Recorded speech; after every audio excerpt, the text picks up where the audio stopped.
I'm Bob Hillerick. I'm fifth generation bat manufacturer for Hillick & Bradsby Louisville Slugger baseball bats. We used to have 20 to 22 different steps in making a baseball bat in the 60s and 70s. You had a guy sitting there with tools, hand turning, and with a pair of calipers.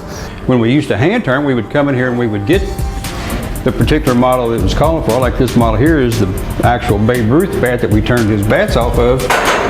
You know, if you were good at it, you could turn one in 10 to 15 minutes. But today, with the tracers we have, it's just a matter of pressing a few buttons and changing from one model to the next, and the bats run in about right at 45 seconds. Bats are coming off the CNC lathes plus or minus 3/1000ths of an inch.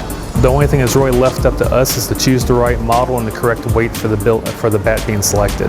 When a player wants a new model made, I'm the guy who makes them. They'll send in the model, I will take it, digitize it, then use it in AutoCAD to shape it, and then you put it in our Goelan program and install it into the CNC lathe. It's handed over to Danny Luckett at our CNC machine, where he makes the final determination of which billet goes for which player's bats. Then it goes over for combination sanding, and once it's sanded, the nubs are finally cut off, and we mark the bat either through a burn branding process or labeling process. Then it's finished. The weights are checked in 3 different areas now to where we make sure that every player gets the correct weight. Then it's final checked and packed and ready to ship out. When I first started, our finish and our overall bat wasn't exactly what we needed it to be.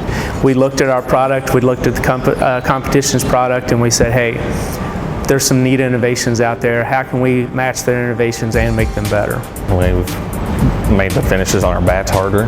We are making overall grains on the bat. We've found out ways to tighten them up, make them stronger, keep the flaking down. Just basically from step 1 to the very last step, we've been able to increase our production and make the bats look better and perform better. There's only one place to go when you're number 1, and that's down. There's not an employee downstairs right now that doesn't understand that we're making a better bat now than we were 5 years ago.